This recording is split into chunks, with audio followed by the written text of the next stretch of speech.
Hey Amazon selling enthusiast, it's Eric here, and if you're tired of the inventory management struggle, I've got a game changer for you. InventoryLab.com. Inventory Lab simplifies e-commerce, inventory management, integrates seamlessly with Amazon, and even syncs effortlessly with QuickBooks for hassle-free accounting. Go to krmpodz.com/IL now, because your success deserves efficient inventory management. Happy selling. You're listening to Fox Cities Murder and Mayhem, your bi-weekly dose of true crime history in a small rural community of Wisconsin. Hey everybody, welcome back to another episode of Fox Cities Murder and Mayhem. I'm Eric. I'm Gavin. Gavin, once again, doing another Fox Cities Murder and Mayhem. Yep. Which is good. Yeah. That means he's got more stories. So Yeah. After this, after today, I know I have an Oshkosh one ready, and I have at least two more Green Bay ready. I've got a Wyowega ready. I mean, they're not like ready to go. The notes have been started. Yeah, we got some stuff for a little bit. And I'm very excited because somebody came up and told me another story just a few days ago. Really? Yeah. So they just never. There is a never-ending supply of them. Someone's like, yeah, my great uncle, this and that. I'm like, oh, yeah, okay. I'm like, I didn't heard that one. Well, and originally he was going to do an Oshkosh story today, but I got him turned around and took us straight back to Kaukauna. Yeah. So we're going back to Kaukauna again. We're back in Kaukauna, and actually, I'm really surprised we haven't done this one already, but I don't think we did. I'm pretty sure we didn't do this. Okay. We'll find out very shortly, I think. You know what it is. You printed it. Well, I didn't read it. Oh, okay. I feel like we would have, because this is a story that people know this story. I feel like we would have done it, but maybe I purposely didn't do it because there's no murder in it. Oh, that could be. Yeah. So maybe I skipped it because I really was focusing on the murder stories for a while. So do you think I will actually know this story as you tell it? Like even if we didn't do it? I mean, it's not like everybody knows this story, okay. But it's surprising. It's 95 years ago and people still know this story. Sometimes I'm really shocked at what things remain in the public consciousness. Is that enough build up? Yes, I think we've built her up. Okay. Today's story is the Bank of Kaukauna robbery. Oh yeah, I did know that. Yeah. But I did not know that ever happened. Okay. So this is in 1930. And right off the bat, I got to give credit here. An earlier version of this was written by Rebecca Wellhouse, or Becky. I've expanded it significantly. I really made it my own, but I have to give her credit because it was like the core of what I took it from. And where did is she a news? No, so or? Becky was a member of the Kaukauna Historical Society, which has since been dissolved. And so she wrote the article. I believe she wrote it for their newsletter, their monthly newsletter. I could be mistaken where it actually ran. I believe that's where it was. Okay. Around 1930, there was an epidemic of bank robberies in the United States and in Wisconsin specifically, largely connected to the Great Depression. I will tell you, I had started a couple years ago, I started to collect the stories on the bank robberies in Wisconsin in the 1930s. And maybe someday I'll do something with that because there were a lot. Mm-hmm.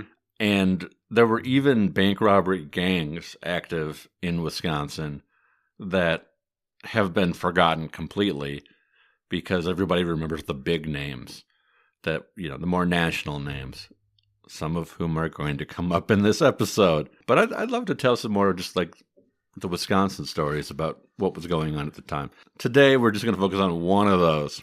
I'm curious, and you probably don't have an answer to this. Did they inevitably, because I understand like maybe people just weren't robbing banks until the Depression came because people weren't desperate enough for that money. But then I would assume if they started doing it and were having success with it, after the Depression, they would just continue to do it. Or it would still be a heightened level. Was there something that had to happen to kill that off? Or do you have no idea? I don't know specifically. I can tell you that it definitely picked up a lot during the Great Depression. One, because people were desperate. And two, because at this point, like cars are becoming really, everybody has one. So getting away is Yeah. probably a lot easier. Yeah, in the 1920s, they were common. Horses still were around. By the 30s, everybody had a car. Once the getaway car was a thing, it was easier to do. What kind of tapered them off? I don't know, because bank robberies continued at least through the 60s, if not the 70s. And I guess what ultimately really put a stop to them was one, improved surveillance, closed circuit television. Cash isn't really a thing. Mm-hmm. It's definitely today. That's why bank robberies don't happen. Because back then you rob a bank and you say, "Oh, haha, I got $50,000."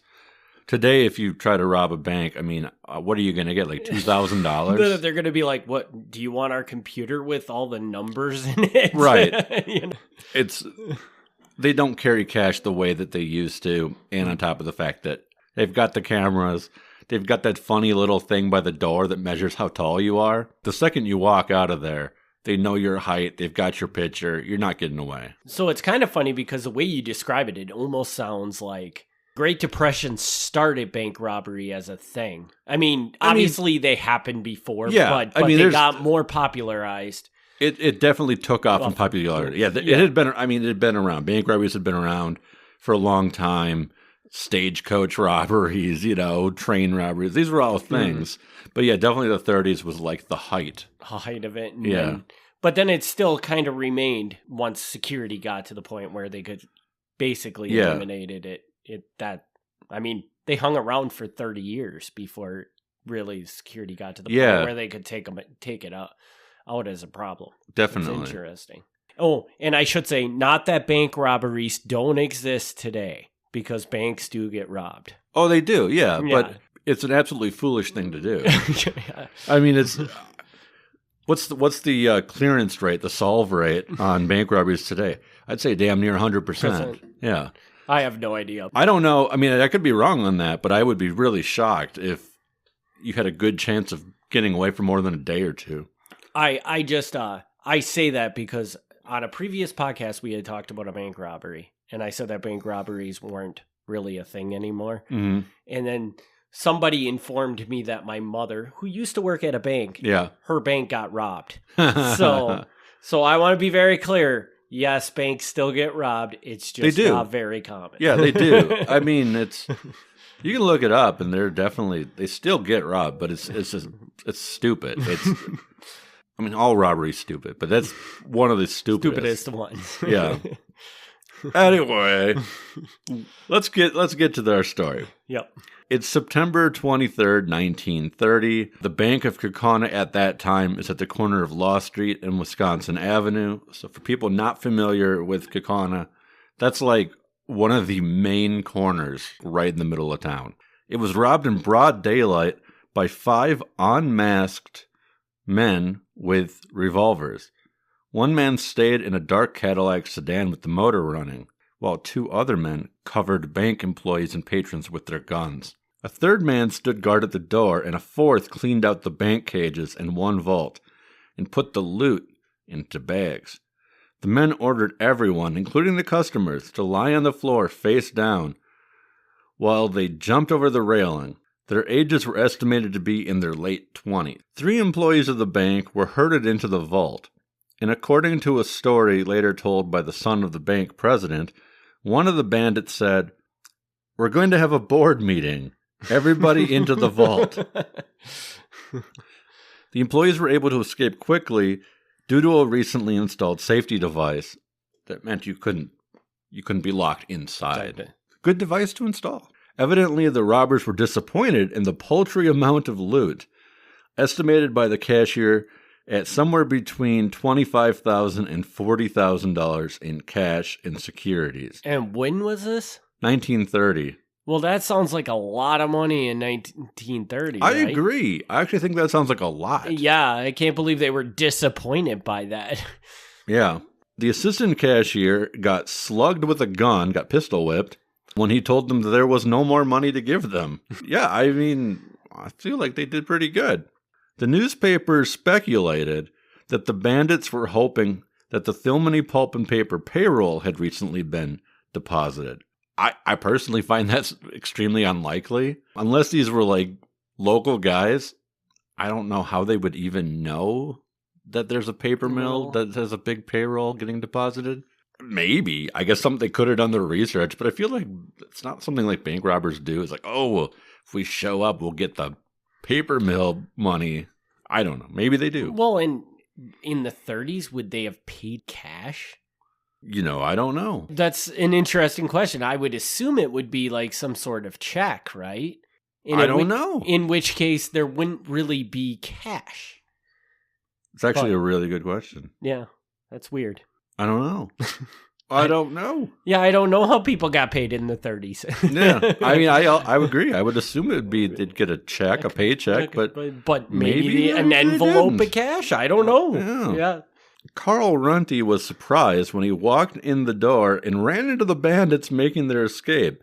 He got a gun butt to the head for his being a trifle slow in obeying the command to lie down on the floor, or they would shoot him. Runty recovered and ran for the door to get a glimpse of the robbers in their Cadillac as they took up Wisconsin Avenue and turned north on Denoyer Street. The other employees in the bank at the time were A.L. Bayorgian and Clarence Zastro. Customers in the bank were Herman Beyer, Mrs. Al Malley, Mrs. Ida Kroll, and Mrs. Joseph Carey. None of these matter, but if people, know these names, then they're like, oh, cool. Oh. All right. Witnesses said the robbery was carried on with such precision as to indicate practice. These were clearly professionals. The men all were described as being of medium size. They were well dressed. The leader was dark and shorter than his companions and had a black mustache. Mrs. Al Malley of De Pere is certain that at least one of the robbers of the Bank of Kaukauna must have had a good bringing up. While his fellows were punching officers and patrons of the bank who made the mistake of moving during the robbery, one of the men assisted her to a chair so she could be comfortable. She had been ill and was at the teller's window to draw money to finance an operation. The excitement made her dizzy, and one of the bandits, apparently noticing that she was dizzy, exempted her from the command to lie on the floor and helped her to that chair. That's a nice guy. Yeah, that's a classy guy. He said, "Why, certainly, lady." He led me by the arm to a chair and said, "Just keep your head covered." And he didn't even watch me. Once when I kind of looked up, he glanced over and said, "Be sure to keep your head covered. We don't want to hurt you."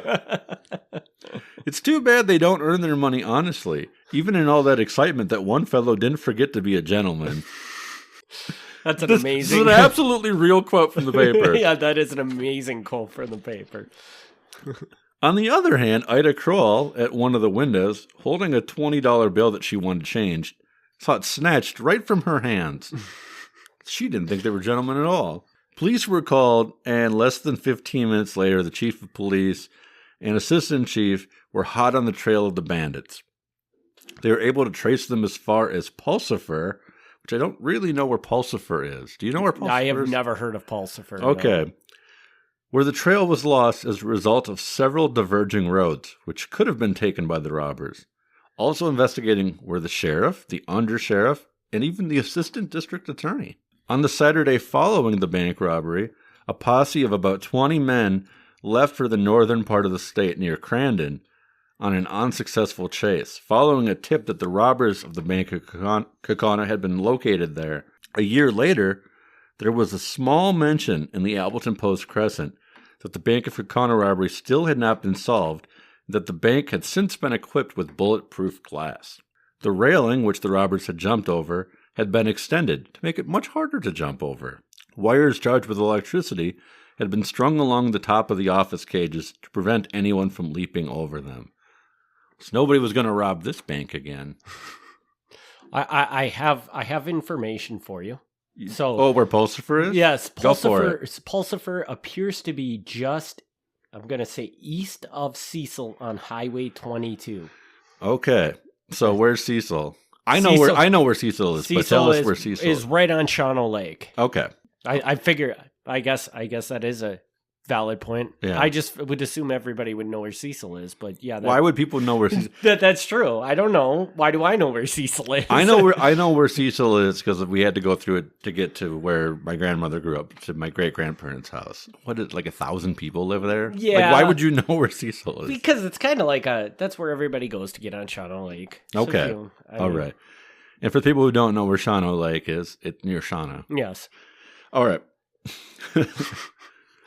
Federal agents and U.S. Attorney Thomas J. Morrissey, this is months later, recovered stolen bonds hidden in a room occupied by mining engineer Ray Walter Blackett in Denver, Colorado.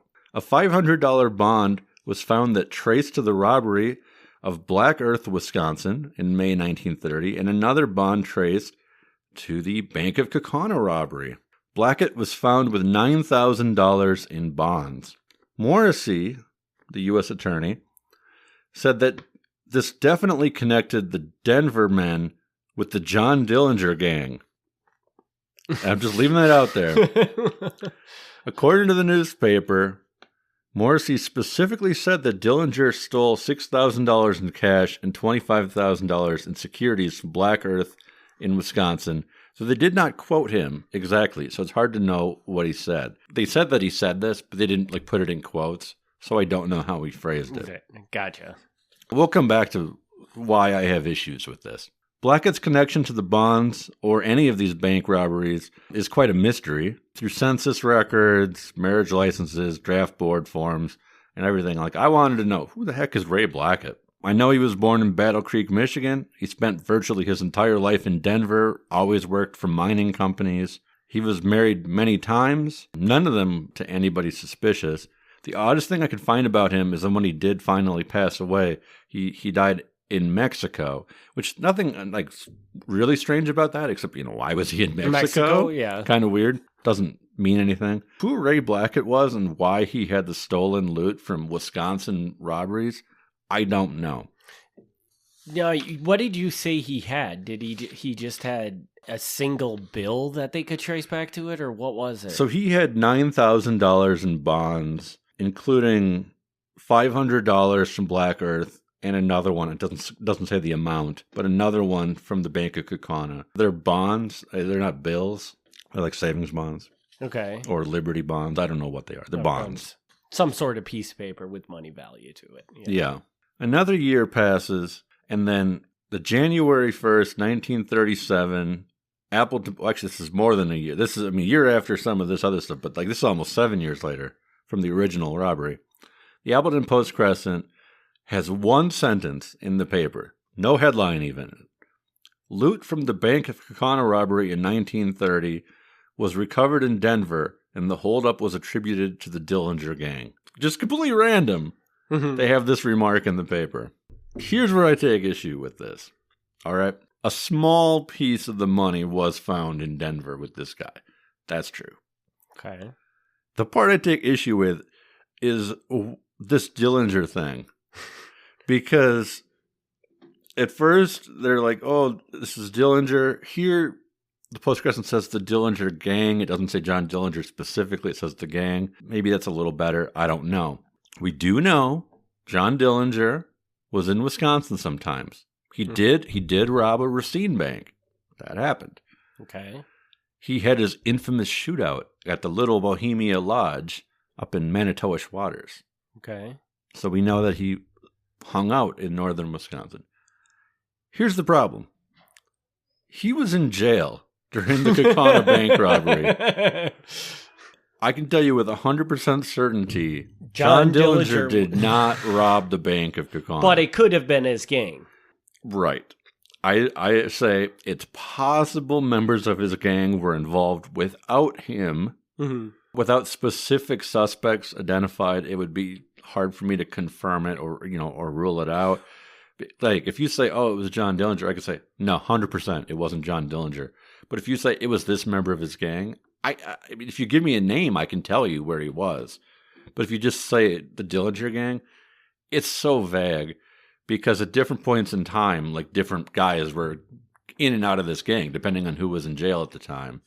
Just saying the Dillinger gang is like a catch-all. Like, it doesn't tell you who did anything. When, maybe I missed this and you already said this, did the newspaper say where they're getting the concept that it could be Dillinger involved? Or are they just saying that because he was robbing banks at this point in time, he was the big name, so that was just the name they threw out there?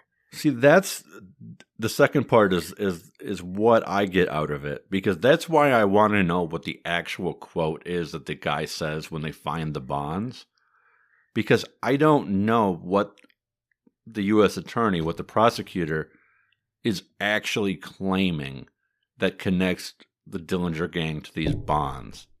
I would love to know. Okay, so he just kind of basically said that these could possibly be Dillinger, have come from the Dillinger gang. Right. And but they didn't, but they he didn't never quote explains. Him. Yeah, they didn't quote him. So the paper says that these connected the stolen bonds to Dillinger. But what does that mean? What did the guy actually say? Did he say, "Oh, this looks like something that the Dillinger gang would do"? Was he just like a general statement? Yeah. And they took that and ran with it. I don't know, because there's nothing here. They don't have an eyewitness saying, "Yep, it looks like this guy in a mugshot."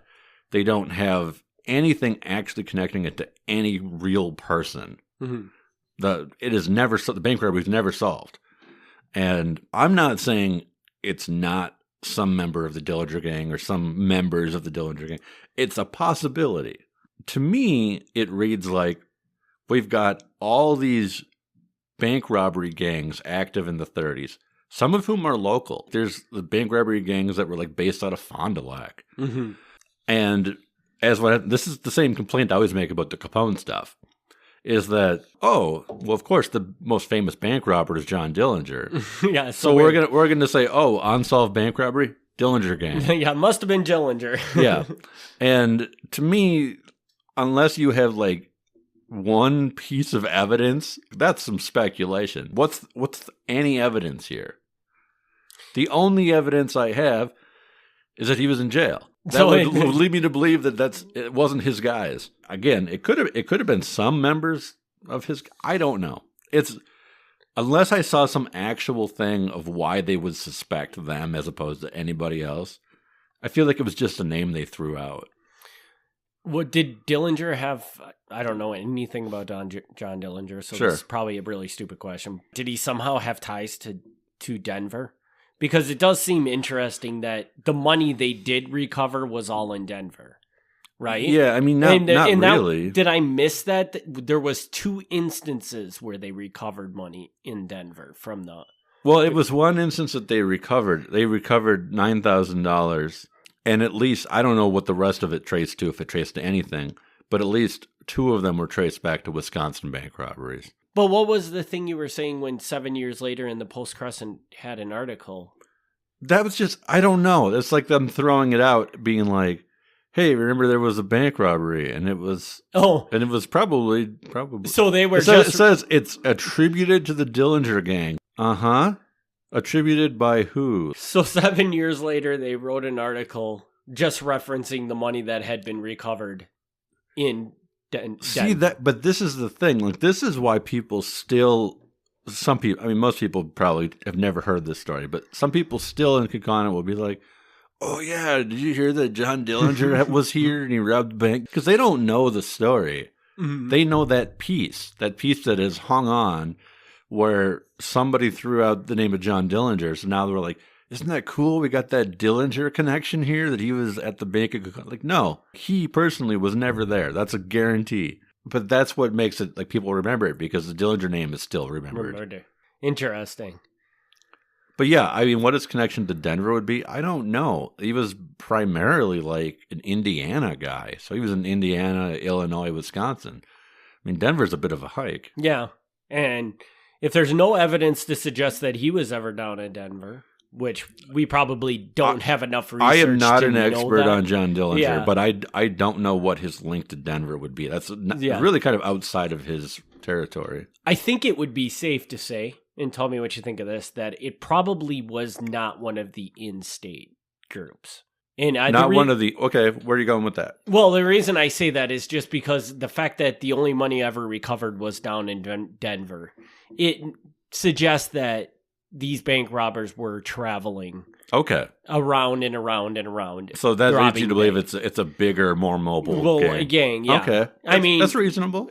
And I could be dead wrong. It could be that the guy that robbed the bank took a trip down to Denver and spent a bunch of money, and then they recovered the money, and they're like, and that was the only time he was ever down there. It's possible. I mean, who knows? We don't have enough pieces to really get a good answer to this. But yeah, it's a fair point that if the money ends up in Denver, that it's less likely it's a bunch of guys who never left Wisconsin.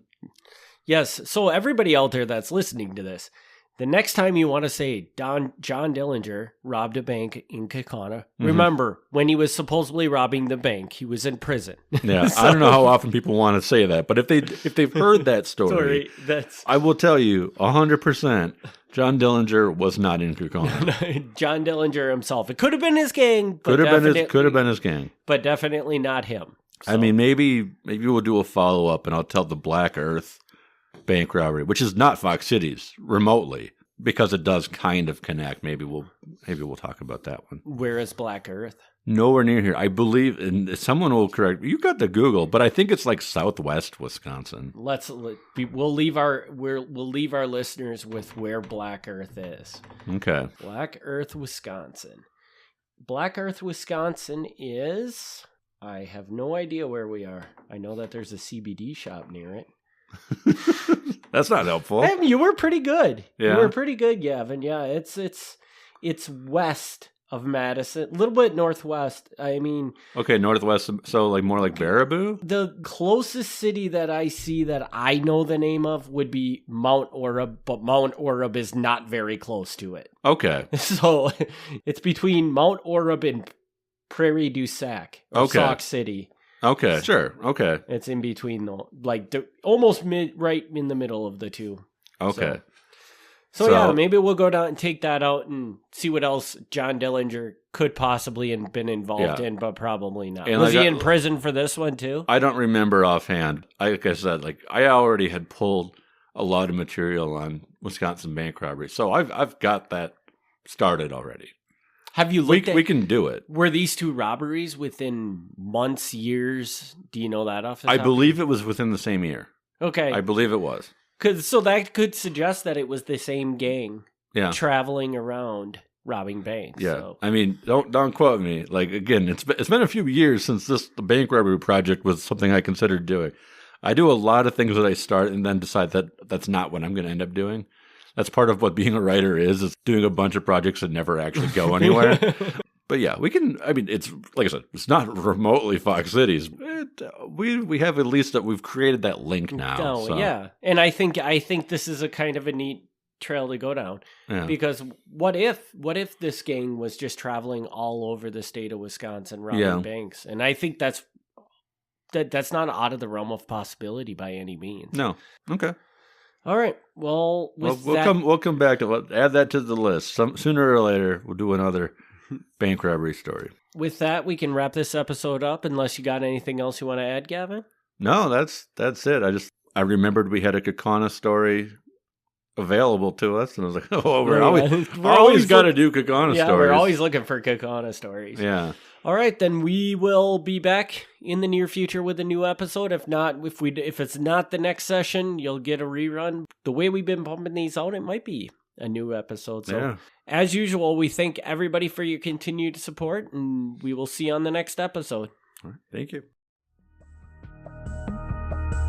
Thanks for tuning in to Fox Cities Murder and Mayhem. Join us in 2 weeks for another exciting episode of Murder and Mayhem.